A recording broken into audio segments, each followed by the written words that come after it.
আমি জানি না ইলিয়াস কাঞ্চন ভাই বেঁচে থাকতে তিনি তার এই সুন্দর আন্দোলনের সফলতা দেখে যেতে পারবেন কিনা, তবে আমি বলবো আপনি ইতিমধ্যে সফল হয়েছেন, কারণ আপনার এই সফলতা দিয়ে একজন মানুষের জীবন রক্ষা হয়, সেটাই হচ্ছে আপনার সফলতা। কোন সরকার আপনাকে কি করলো, এবং বর্তমান এই অন্তর্বর্তীকালীন সরকারকে আমি বলবো, আমি মনে করি ইলিয়াস কাঞ্চন ভাইকে ডেকে নিয়ে তার সাথে সরকারের কথা বলা উচিত, তার কথা শোনা উচিত। ওনার এই আন্দোলনের এটা অর্জন হওয়া উচিত। উনি সময় চাইবেন। আমি জিজ্ঞেস করেছি কাঞ্চন ভাইকে যে কাঞ্চন ভাই, আপনি বর্তমান উপদেষ্টা, প্রধান উপদেষ্টা মহোদয়, ওনাদের সাথে আপনার কথা হয়েছে কিনা বা সুপারিশগুলো আপনি দিতে পেরেছেন কিনা?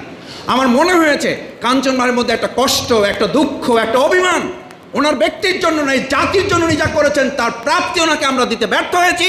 আমি মনে করি অন্তর্বর্তীকালীন সরকার একটা অরাজনৈতিক সরকার, তারা তাদের সম্মানের জায়গা থেকে ইলিয়াস কাঞ্চন ভাইকে ডেকে তার সাথে কথা বলবে। আমি 4টা সুপারিশমালা উপস্থাপন করতে চাই।